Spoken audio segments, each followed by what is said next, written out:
이 시간 저희들이 에레미야서 46장을 읽었습니다. 여러분이 이제 에레미야서가 52장까지 있는데 이제 거의 끝나간 즈음에 와 있습니다. 46장부터 51장까지는 이제 열방을 통치하시는 하나님에 대한 에레미야의 예언을 주제로 모아놓은 것입니다. 그래서 애굽부터 시작합니다. 이집트부터 시작해서 쭉 그다음에 블레셋 이런 식으로 해서 각 나라마다 그 다음에는 모압 이런 식으로 하나님께서 행하시고 이끄시는, 그래서 모든 열방 가운데 주권자 되시는 하나님을 이렇게 드러내시면서 에레미야를 통해서 하나님 말씀이 선포되고 역사적으로 그대로 성취됨을 우리는 보게 됩니다. 먼저 여러분, 그때 당시 가장 강대국이었던 그러한 애굽의 그러한 하나님의 심판에 대한 내용이 오늘 46장에 기록되어 있음을 봅니다. 성경은 하나님이 주권자가 되어주셔서 하나님이 행하신다라고 말합니다. 보이지 않는 하나님의 손이 역사 가운데 만지시고 이끄심을 오늘 말씀은 우리에게 가르칩니다. 그래서 여러분, 우리가 이 세상 아무리 패역한 세대 속에 살고 있다고 해도 살아계신 하나님이 우리와 함께함을 우리가 늘 기억하길 원합니다. 아무도 의인이 없다고 악한 자들만 가득 있다고 해도 걱정하지 않는 것은 하나님께서 그 가운데 이끄시고 인도하시는 역사의 수레바퀴를 구르시고 계시는 분이 우리 하나님 되심을 우리가 인정할 때 다윗처럼 천만인이 우리를 애워싼다고 해도 우리가 두려워하지 않고 하나님 편에 설 수 있는 용기를 얻게 됨을 알게 합니다. 여러분, 몇 가지를 보고요 기도하는 시간을 갖겠는데, 특히 46장은 애굽에 대한 에레미야의 예언을 말하고 있는데 두 가지 것을 얘기하고 있습니다. 하나는 갈그미스 전투에 대한 내용을 말하고 있고요. 그 다음에는 이제 갈그미스는 원래 여기도 나왔습니다만은 유브라데 강에 있습니다. 즉 이스라엘의 북쪽에 있는 유브라데 강가에 있는 갈그미스에서의 전투. 그러니까 이것은 애굽의 군대가 이제는 의기양양해서 바벨론 군대를 없애기 위해서 갈그미스까지 올라갔죠. 오늘 여호야김 4년째.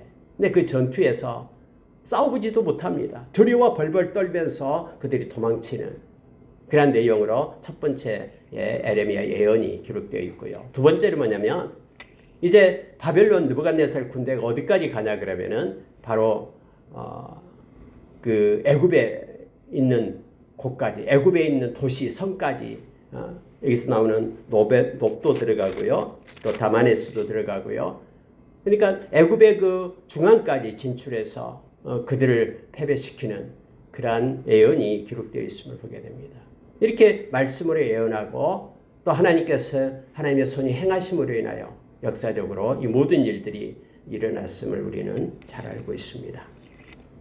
하나님께서는 먼저 2절에 보십시오. 애굽에 관한 것이라 곧 유다의 요시야 왕의 아들 여호야김 넷째 해에 유브라데 강가 갈그미스에서 바벨론의 느부갓네살 왕에게 패한 애굽의 왕 바로 느고의 군대에 대한 말씀이라. 그래서 하나님께서는 그곳에서 있었던 하나님의 말씀의 성취를 기록하고 우리로 하여금 보게 합니다. 특히 5절에서요. 여호와의 말씀이니라 내가 본즉 그들이 놀라 물러가며 그들의 용사는 패하여 황급히 도망하며 뒤를 돌아보지 아니하면 어찌미냐 두려움이 그들의 사방에 있음이로다. 그래서 여러분, 발이 빠른 자도 도망하지 못하며 용사도 피하지 못하고 그들이 다 북쪽에서 유브라데 강가에 넘어지며 엎드러지는도다. 여러분, 하나님께서 행하시는 일들 중에 하나가 이 두려움입니다. 왕벌을 보내서 하나님께서는 당신의 백성의 길을 예비한다라고 말씀하시죠. 하나님은 이 두려운 마음을 가지고 우리가 구약의 역사를 보면은 그렇게 하나님이 이끄시고 인도하심을 보게 됩니다. 세겜 땅에 왔던 그러한 야곱의 가족들이 세겜 땅에서 그러한 두려움을 갖게 되죠. 떨고 있었죠. 야곱의 딸을 강간함으로 인하여 우리가 잘 아는 그의 둘째, 셋째 시므이하고 레위가 그 아버지 몰래 칼을 차고 들어가서 거기에 있는 세겜 땅 근처에 있는 남자들을 다 죽이는 그러한 일을 이렇게 도모하잖아요. 거짓을 가지고.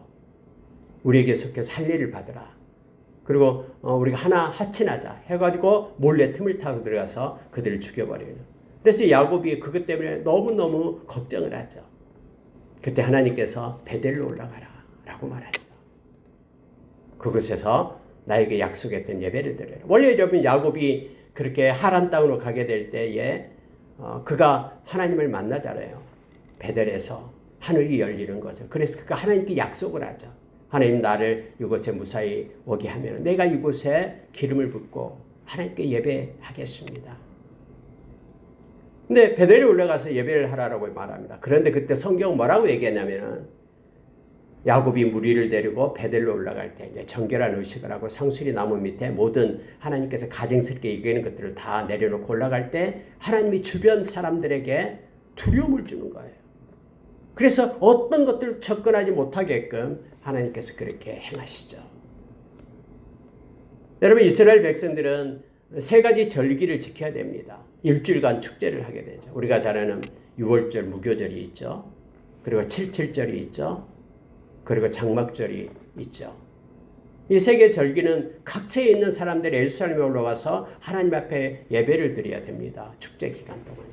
근데 하나님이 뭐라고 약속하냐면요. 그때 내가 모든 땅 너희들의 변방을 내가 지켜주겠다고 말합니다.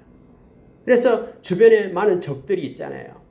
북쪽에는 페니키아, 두로와 시돈 땅이 있죠. 오른쪽에는 암몬이 있고 그리고 그 밑에는 모압이 있고 아래로 에돔이 있고 또 블레셋이 있고 이렇게 주변에 다 적들로 가득 차 있어요. 물론 서쪽으로는 이제 지중해가 있고요. 그런데 여러분 하나님께서 약속하시면 그대로 행하십니다. 그래서 하나님이 지켜주는 거예요. 하나님이 두려움을 줘서 적들이 쳐들어오지 못하게끔 막아주시는 것이죠. 우리가 전적으로 하나님의 말씀을 신뢰하고 나갈 때 하나님 우리 인생을 책임지십니다. 그분은 살아계시거든요. 그래서 우리를 불로 성곽을 이루고 생명싸개로 우리를 쌓고 지켜주셔요. 말씀을 의지할 때요. 그래서 여러분 오늘 또 말씀 가운데서 하나님의 예레미야를 통해서 모든 인류의 역사 가운데 개입하시는 그 하나님을 나타내 주면서 그들이 그 막강한 제국, 그때 당시 최고의 제국이었던 그런 애굽이 왜 갈그미스 전투에서 물러나냐 그러면은 하나님이 개입하셨다라고 지금 성경 말하고 있는 거예요. 그 군사들이 많을지라도 싸워보지도 못하고 마음의 두려움 때문에 그들이 보자마자 막 쫓겨나기 시작하는 거예요. 내가 먼저 그들이 놀라 물러가며 그들의 용사는 패하여 황급히 도망하며 뒤를 돌아보지 아니하면 어쩌미냐. 두려움이 그들을 사로잡아. 그래서 그들이 두려움 가운데 넘어졌음을 사방에 있어서 두려움 가운데 묶이게 됐음을 알게 합니다. 인간에게 있어서 이 가장 강한 감정 중에 끝까지 살아있는 감정 중에 하나가 이 두려움이라는 것이죠. 이 포비아 상태에 되면 꼼짝을 못합니다. 그런 것처럼 하나님께서 이러한 두려움을 마음에 줘서 그들이 도망치게 하고 싸움을 보지 못하게 하겠다라는 예레미야 예언이 먼저 있었고 그리고 나서 역사적으로 그게 성취되었음을 성경은 말해주고 있습니다. 왜냐하면 자 10절에 보시기 바랍니다. 그날은 주 만군의 여호와께서 그의 대적에게 원수 갚는 보복이리라. 이거예요.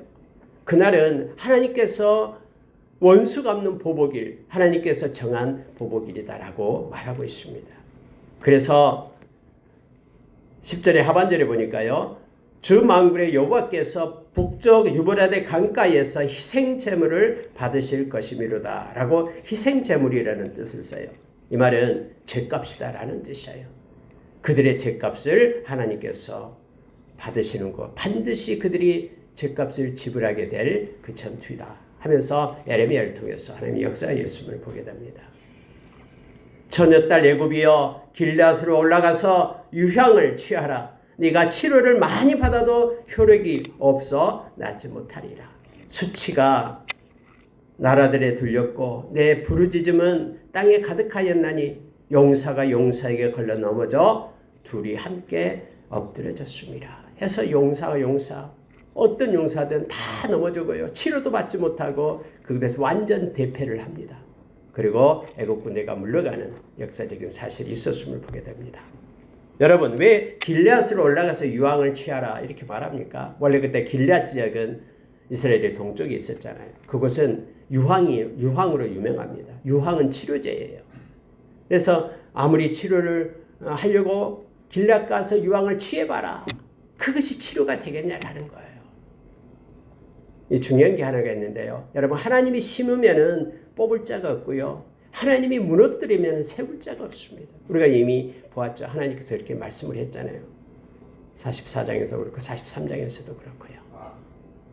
하나님이 간섭하면은 어떤 것들도 그것을 하나님의 뜻을 꺾고 이룰 자가 없습니다.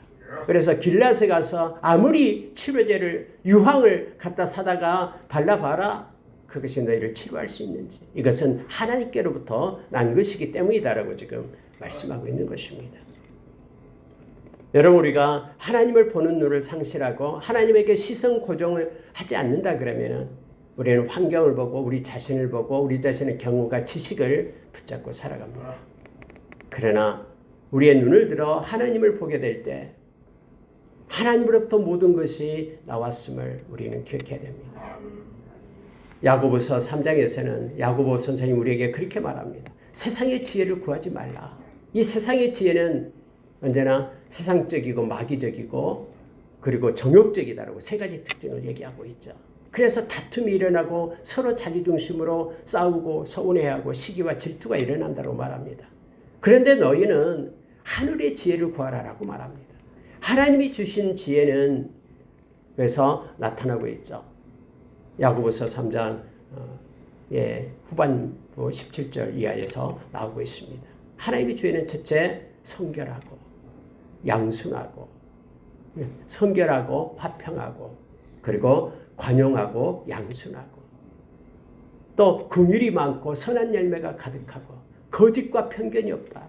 그래서 화평으로 심어 화평의 열매를 거둔다라고 말합니다. 그래서 저와 여러분은 하나님의 지혜를 구하면서 살아가야 돼요. 고린도전서 1장 30절에서는 예수 그리스도가 우리의 지혜가 된다고 말합니다.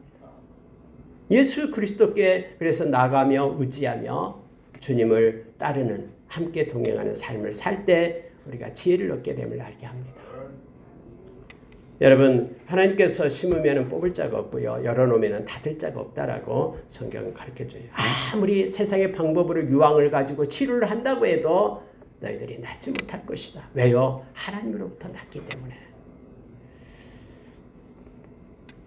아무리 너희들에게 있어서 뭔가 지식을 구하고 방법을 구해내도 될 수 없다. 왜냐하면 하나님의 심판의 날이기 때문에. 주님은 그렇게 말씀합니다. 주님께서는 시편 37편 그리고 73편에서 악인의 형통함을 부러워하지 말라라고 말합니다. 그들은 하나님의 심판의 때가 있다라고 말합니다. 그때까지는 그들이 막 흥황하고 나갈지 모르나 그러나 마치 비가 온 다음에 풀이 자라듯이 그리고 그 풀은 순식간에 배임을 당하듯이 뒤돌아보라. 그들이 어디 있는지 하면서 그것들 때문에 우리가 때로는 시험에 들고 미끄러지고 하지 말라라고 성경은 말하죠. 성전에 들어갔을 때 내가 깨달았다라고 시편의 기자는 말하고 있습니다. 하나님께 기도할 때 깨달음을 받는다라고 말합니다. 우리가 기도하지 않을 때는 우리의 지식이 활동을 하지만 기도할 때는 하나님의 지혜가 활동하기 때문에 그렇습니다. 그래서 에레미야서 33장 2절에서는 하나님은 일을 행하시는 분이다. 아무리 눈에 보이지 않아도 만들어서 성취하신 분이 하나님이시다. 그러니 너희는 내게 부르짖으라. 그러면 응답하겠고 네가 알지 못하는 크고 비밀한 일을 보이리라라고 우리에게 말합니다. 저와 여러분은 늘 기도로 하나님의 보좌에 나가서 히브리서 4장 16절의 말씀처럼 때를 따라 은혜를 주시는 하나님의 때 카이로스 그때에 우리에게 주시는 하나님의 그 긍휼 그 은혜를 우리가 다 누리기를 원합니다. 자, 여러분 15절에 내려가겠습니다. 너희의 장사들이 쓰러지면 어찌함이냐? 그들이 서지 못함은 여호와께서 그들을 몰아내신 까닭이니라. 성경은 분명하게 말합니다. 왜 그들이 칼솜씨가 능력이 부족해서 그들이 쓰러진 게 아니다라는 거예요. 그들이 쓰러지고 그들이 넘어지면 서지 못하면 여호와께서 그들을 몰아내신 까닭이다라고 성경은 말합니다. 하나님이 우리 손에 능력을 주시고 우리의 머리에 지혜를 주시고 우리 삶에 개입하시고 은혜를 주셔서 통치할 때 우리는 하나님 앞에서 하나님께서 주신 그런 힘을 가지고 살아갈 수가 있습니다. 선한 동력을 얻을 수 있습니다. 그러나 하나님의 은혜의 울타리를 걷어내시면요, 우리는 세상에 그러한 악한 자의 그러한 밥이 될 수밖에 없는, 이 세상을 이길 수 있는 우리가 아무도 없는, 우리 중에 아무도 없는 것임을 우리가 기억을 해야 됩니다. 마음에 하나님 두기를 싫어할 때에 그에게 나타나는 그러한 추하고 냄새라고 악한 일들을 로마서 1장 27절, 28절 이하에서 우리에게 이렇게 말씀해 주고 있죠. 하나님이 그들을 몰아내신 까닭이다라고 말합니다. 그가 하나님께서 많은 사람을 넘어지게 하시며 사람이 사람 위에 엎드려지며 이르되 일어나라 우리가 포악한 칼을 피하여 우리 민족에게로 우리 고향으로 돌아가자 하도다. 그런데 기회가 없다라고 말합니다. 만군의 여호와라 일컫는 왕이 이르시되 나의 삶으로 맹세하노니 그가 과연 산들 중에 다볼같이 해변의 갈멜같이 오리라. 애굽에 사는 딸이여 너는 너를 위하여 포로의 짐을 꾸리라. 노비 황무하며 불에 타서 주민이 없을 것입니다. 말합니다. 여러분, 그래서 이제 그 애굽에까지 이제는 바벨론 느부갓네살 왕이 이제는 들어가서 그들로 하여금 포로의 짐을 꾸리라라고 말하고 있습니다. 심지어 여러분 20절에 보면 이렇게 표현합니다. 애굽은 심히 아름다운 암송아지일지라도 북으로부터 새파리 떼가 줄곧 오리라. 그래서 여러분, 암송아지 재물이 된다라는 뜻이죠. 그리고 새파리 떼다라는 것은요, 그때 당시 새파리 떼는 막 이렇게 짐승에게 붙어가지고 피를 빨아먹는 그런 아주 무서운 것을 얘기하죠. 물고 쏘는 곤충을 말합니다. 윙윙 소리를 내면서 가축들에게 몰려들어 상처가 난 곳에 달라붙어 피를 빨아먹고 고통스럽게 하는 그런 이 벌레가 바로 이 새파리 떼거든요. 그래서 북으로부터, 즉 바벨론으로부터 이 암송아지인 그런 애굽에 하나님께서 그렇게 심판의 때가 다시 이를 것이다라고 말하고 있는 거예요. 애굽의 소리가 뱀의 소리 같다 하면서 나타내고 있음을 보게 됩니다. 자, 24절로 내려갑니다. 딸 애굽이 수치를 당하여 북쪽 백성의 손에 부침을 당함이로다. 하나님께서 성경에 넘겼다, 붙였다, 부침을 당했다라는 것은 패배했다라는 뜻입니다. 하나님께서 그 민족을 예루살렘 이스라엘 손에 넘겼다 할 때 넘기다라는 것, 붙였다라는 것은 하나님께서 승리를 주셨다라는 뜻으로 성경은 의미하고 있음을 보게 됩니다. 북쪽 백성의 손에 넘겼다라는 거예요. 하나님께서. 그러면 아무리 강대국일지라도 그렇게 이제 바벨론 손에 넘어가게 됐음을 성경은 말합니다. 만군의 여호와 이스라엘의 하나님께서 말씀하시니라. 보라, 내가 너의 아몬과 바로와 애굽과 애굽 신들과 왕들과 바로와 미 그를 의지하는 자들을 벌할 것이라. 하나님께서는 역사의 주권자 되셔서 하나님이 벌하시겠다고 정하면 그대로 행사됩니다. 어떤 방법을 통해서든 행사되는 거예요. 여러분, 바벨론이 선한 민족, 착한 민족이어서 그렇게 애굽에게 승리하게끔 하는 게 아니에요. 하나님의 방법이 있죠. 여러분, 역사상에서도 나타납니다. 악한 어떤 그룹이 나타나면요, 그보다 더 악한 그룹이 나타나서 그게 징계를 받게 되는 거죠. 악이 악을 죽이는. 그래서 여러분, 다음에 또 바벨론도 하나님의 심판 가운데 있었음을 우리는 너무나 잘 압니다. 그를 의지하는 자들도 함께 벌합니다. 애굽을 의지했던 그런 사람들, 민족들이 있었잖아요. 앞에서 나왔던 구스 사람, 붓 사람, 루딤 사람 모두가 다 연합군이 되어서 바벨론을 막으려 했던 그런 사람들 역시도 패배를 당하게 될 거다라고 말하고 있습니다. 여러분, 원래 그 불못은 요한계시록 21장에 보면은 그 불못, 그것은 악한 사탄이 들어가게끔 심판받게끔 하기 위해서 만들어진 것이죠. 근데 성경은 그 악한 사탄과 함께하며 우상 숭배하는 그들도 역시 그 불못에서 심판을 받게 될 것이다라고 우리에게 말합니다. 생명책에 기록되지 않는 자들은 모두가 다 불못에 던져지게 된다라고 성경은 말하고 있죠.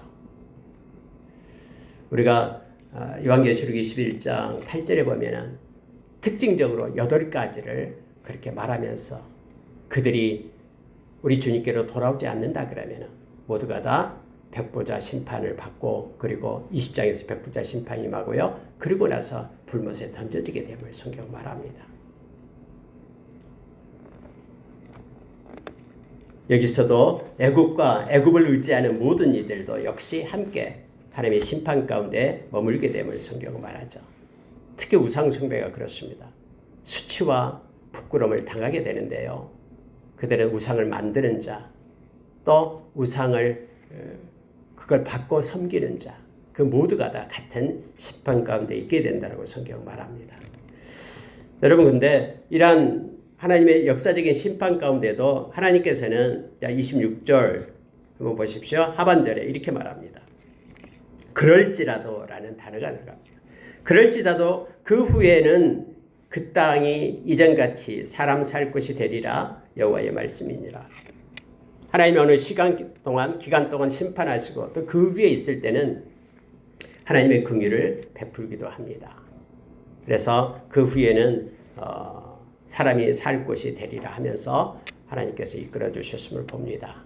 우리가 여러분 이사야서 19장에 보면은 이제 마지막 때에 대로가 열린다라고 말하죠. 애굽에서 아수르로 대로가 열려서 하나님을 믿는 백성들이 열방에 일어나게 됨을 성경은 말해주고 있습니다. 물론 이집트 애굽 땅에도 하나님을 믿는 백성들이 나중에 일어나게 되죠. 그래서 구원에 이르는 또 예수 그리스도 안에서 이 모든 예언의 말씀들이 성취되는 것을 우리가 보게 됩니다. 지금도 이집트에 콥트교가 있죠. 하나님을 잘 섬기는 그러한 백성들이 있게 됩니다. 말씀을 마치겠습니다. 근데 27절, 28절을 왜 여기다 이걸 집어넣었을까요? 하나님의 세상의 민족들은 이렇게 심판하지만은 그러나 내 백성만큼은 하나님이 다시 새롭게 하시겠다라는 소망의 메시지를 이 사이에 집어넣은 거예요. 그게 27절, 28절입니다. 내 종 야곱아 두려워하지 말라. 이스라엘아 놀라지 말라. 보라 내가 너를 먼 곳에서 구원하며 내 자손을 포로된 땅에서 구원하리니 야곱이 돌아와서 평안하며 걱정 없이 살게 될 것이라. 그를 두렵게 할 자 없으리라. 하나님은 세상의 애굽 이렇게 심판하지만 내 백성은 새롭게 세우겠다라고 이 말씀 뒤에 이렇게 두 절을 이어서 우리에게 소망을 주고 있음을 보게 됩니다. 저 하늘가에 있을지라도 디아스포라로 흩어져 있을지라도 그곳에서 하나님의 이름을 부르고 찾고 말씀을 붙들면 내가 그곳에부터 인도하리라라고 신명기서에서 30장 이하에서 우리에게 말씀해 줬잖아요. 마찬가지로 하나님의 백성은 하나님께서 부르시고 계심을 보게 됩니다. 근데 이걸 기억하시기 바랍니다. 28절 보고 마칠게요. 여호와의 말씀이니라 내 종 야곱아 내가 너와 함께 있나니 두려워하지 말라. 내가 너를 흩었던 그 나라들은 다 멸할지라도 세상의 나라들은 다 멸할지라도 너는 사라지지 아니하리라. 근데 여러분 내가 너를 법대로 징계할 것이요 결코 무죄한 자로 여기지 아니하리라 하시냐. 이게 무슨 뜻입니까? 그러나 하나님은 공의로운 하나님이시기 때문에 반드시 회개하고 돌아와야 된다라는 거예요. 하나님의 이름을 부르는 자는 구원을 받습니다. 그리고 하나님의 말씀으로 돌아오는 자는 생명을 얻게 됩니다. 여기서도 역시 마찬가지로 내가 너를 법대로 하나님의 말씀대로 징계할 것이다 라고 말합니다. 왜냐하면 하나님의 백성은 온전하게 세워져야 되기 때문에 그렇습니다. 저와 여러분 이 세상이 훈련장이에요. 하나님께서 이 모양 저 모양으로 우리를 세우실 겁니다. 그리고 하나님의 온전한 자로 하나님은 우리를 세워 가실 것입니다. 어떤 순간에도 하나님을 향한 우리의 마음을 접어서는 안 됩니다. 고난 가운데 있더라도 하나님은 뜻이 있어서 우리에게 그걸 허락하신 것입니다. 고린도전서 10장 13절의 말씀처럼 하나님의 허락이 없이는 우리 가운데 일어나는 것은 아무것도 없습니다. 우리에게 피할 길을 내시고 우리의 믿음을 더 성숙시키시고 우리를 강하게 하시고 우리의 인생의 터를 더 견고하게 세워 하나님의 온전한 자로 세우신다라고 성경 우리에게 말해줍니다. 법도대로 징계할 것이요 결코 무죄한 자로 여기지 아니하리라. 그래서 회개하고 하나님께로 돌아올 때 하나님은 새롭게 우리를 회복시키시며 함께 하십니다.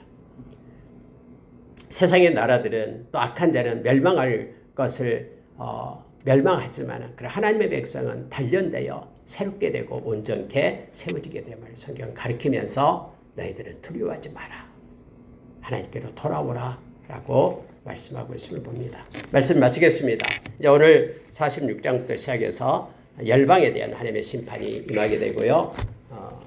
47장에서는 이제 블레셋으로 갑니다. 이제 여러분 성경도 5차가 거의 다 끝나가죠. 이제 이거 마치면은 에스겔서, 다니엘서, 다음에 이제 선지서 12개 남아 있죠. 그러면 말라기서까지 가면 5차로 성경이 끝나게 됩니다. 말씀은 오직 예수 믿는 사람은 또 예수의 제자들은 말씀 안에 거해야 되고요. 또 솔라 스크립투라 오직 말씀으로 뿐만 아니라 토타 스크립투라 전체 말씀으로 창세기부터 계시록까지 전체 말씀을 우리가 읽고 묵상하며 말씀이 이끄는 그런 삶을 살아가는 저와 여러분이 되기를 원합니다. 함께 기도하겠습니다.